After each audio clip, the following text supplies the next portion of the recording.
Berlin salue un verdict historique. Un ex-agent syrien a été condamné en Allemagne, reconnu coupable de complicité de crimes contre l'humanité pour le compte de Bachar al-Assad. L'homme avait été démasqué par l'une de ses victimes. Indignation et colère au Liban, des députés non prioritaires ont reçu une dose de vaccin anti-coronavirus. Zeina Antonios nous attend à Beyrouth. Le coronavirus en France, la situation est préoccupante dans une dizaine de départements d'après le gouvernement. Olivier Véran est attendu à Dunkerque cet après-midi. Le taux d'incidence y explose, 900 cas pour 100 000 habitants. C'est le premier procès et le seul en cours sur la guerre en Syrie et il se déroule en Allemagne. Première condamnation, celle d'Eyad al-Gharib, ce Syrien de 44 ans qui a participé à l'arrestation d'au moins 30 manifestants à Douma, près de Damas. Il écope de 4 ans et demi de prison. Mounia Kassem. Le visage caché par un dossier, Eyad el-Gharib fait son entrée au tribunal de Koblenz. Les juges de la haute cour régionale sont venus énoncer leur verdict.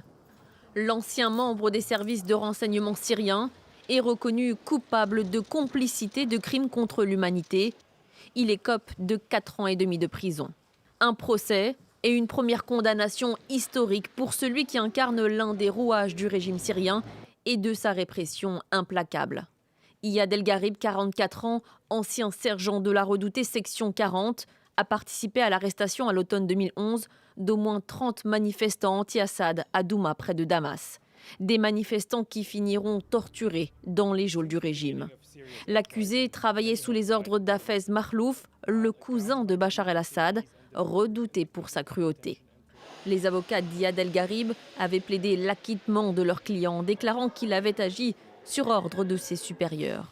Il aurait d'ailleurs déserté l'armée syrienne en 2012, avant de quitter son pays en 2013 et d'arriver en Allemagne en avril 2018. Un passé qu'il n'a pas dissimulé lors de sa demande d'asile. Cette défense n'a clairement pas convaincu les juges qui ont également entendu au cours des 10 mois de procès les nombreux témoignages de victimes des sévices du régime syrien. Pour l'un des avocats des parties civiles, le verdict envoie un message fort. Cette décision clarifie les choses pour les personnes qui ont commis des crimes contre l'humanité, mais aussi pour les personnes qui les facilitent, qui les soutiennent. Il n'y a aucune excuse, il n'y a plus d'impunité. Eyad el-Gharib a été arrêté en février 2019 en même temps qu'Anwar Aslan, plus haut gradé. Cet ancien colonel de 58 ans est poursuivi quant à lui pour crimes contre l'humanité, pour la mort de 58 personnes et la torture de 4000 détenus. Le verdict sera rendu en octobre prochain. Et puis autre condamnation, toujours en Allemagne, celle du recruteur pour le groupe État islamique Abu Wallah, reconnu coupable d'avoir radicalisé des jeunes et de les avoir incités à aller se battre en Irak et en Syrie. Il est présenté comme le cerveau de l'organisation, verdict 10 ans et demi de prison.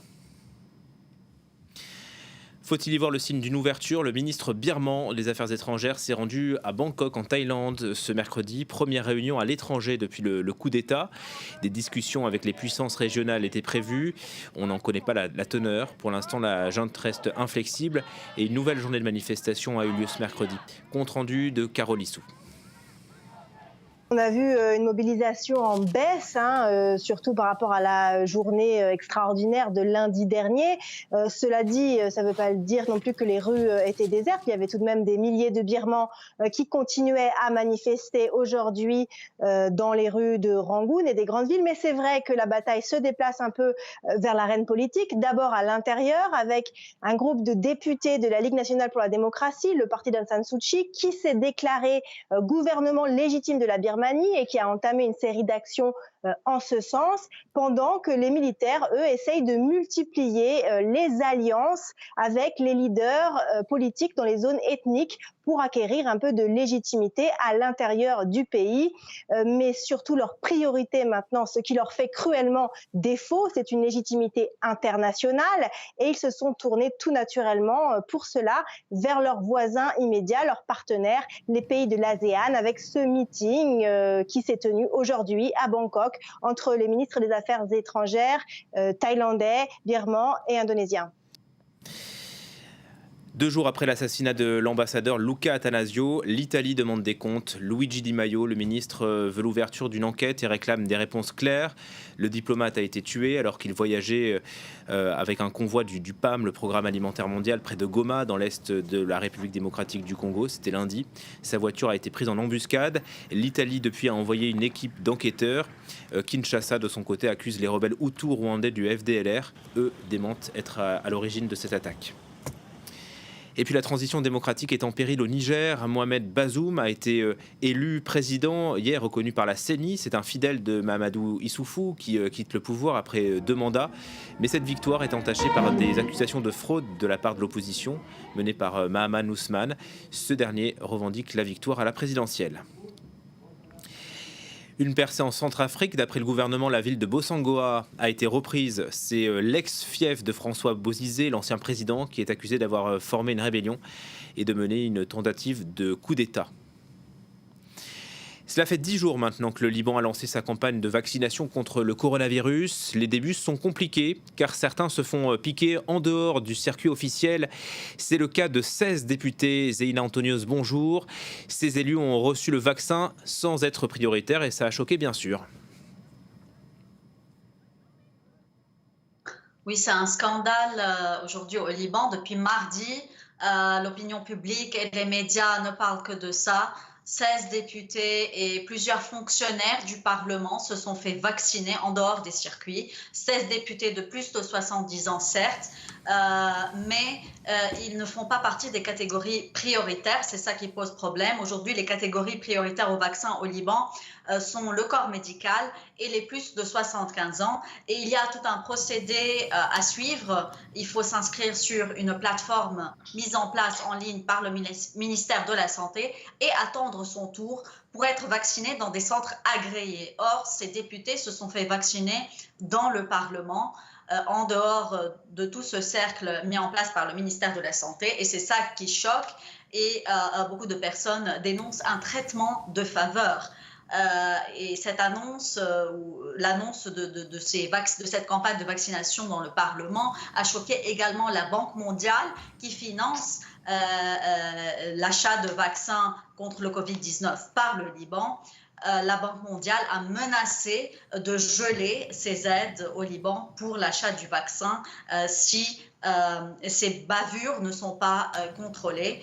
Et on apprend aussi que le président de la République, son épouse et 10 personnes de son entourage proche se sont également fait vacciner. On ne connaît pas la date, mais ça c'est également un des aspects qui choque aussi au Liban, alors que tout le monde attend son tour pour être vacciné. Oui, une vague d'indignation, alors que le Liban, Zeina, est en plein déconfinement progressif. Est-ce que le nombre de cas est en baisse là-bas ? Le nombre de cas est légèrement en baisse.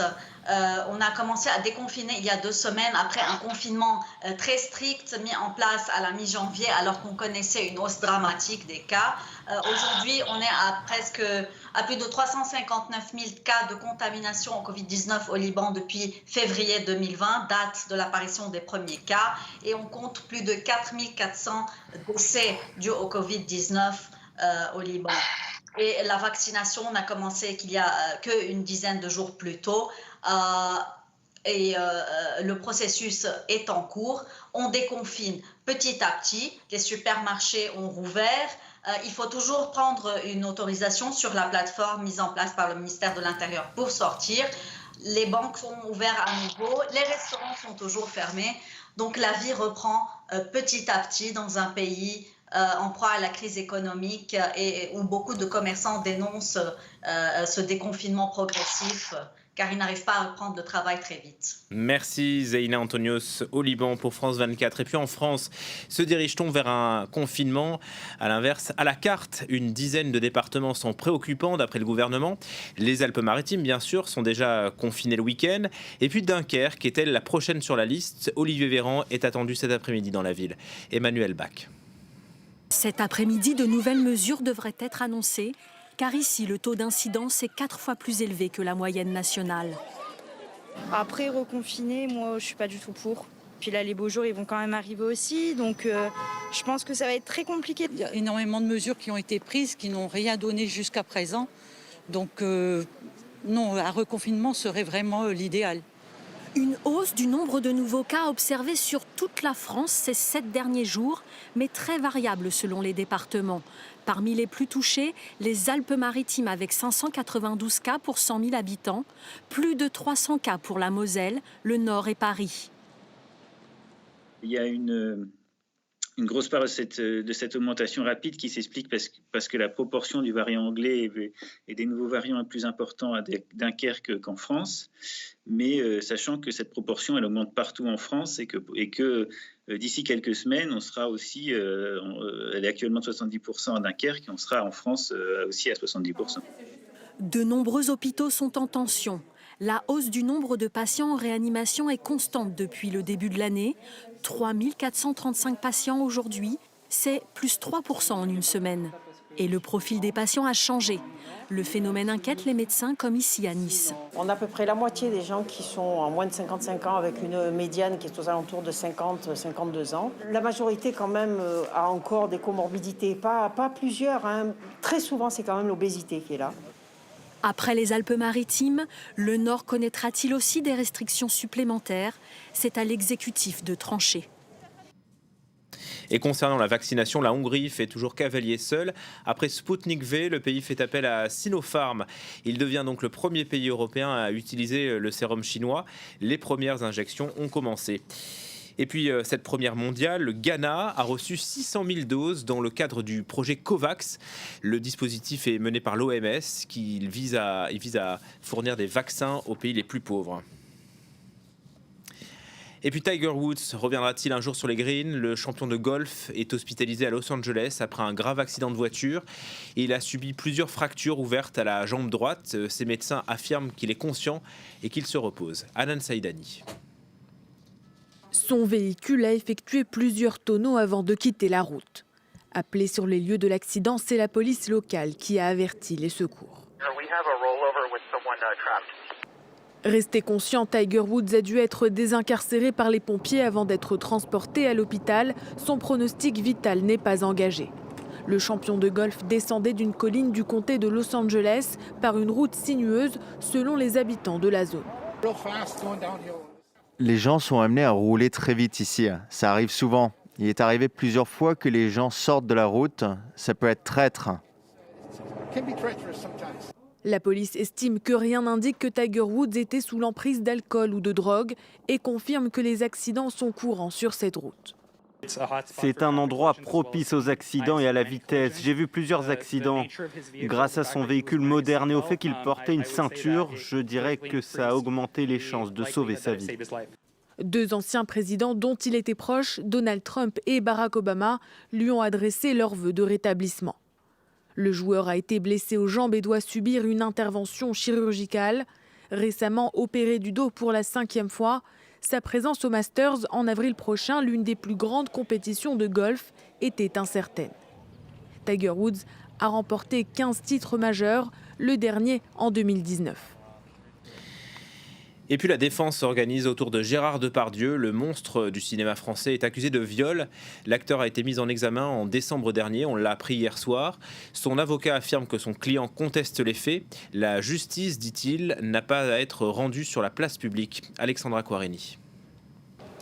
Gérard Depardieu mis en examen pour viol et agression sexuelle.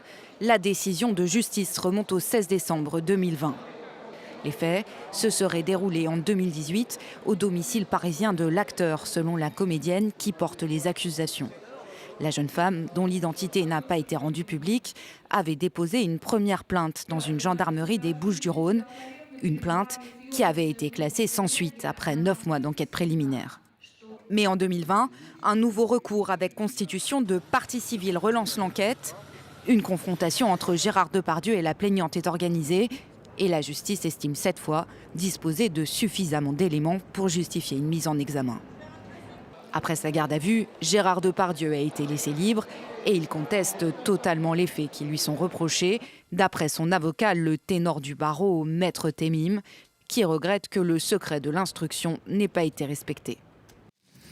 Et c'est la fin de ce journal. Merci de l'avoir suivi. On se retrouve dans un quart d'heure. À tout à l'heure.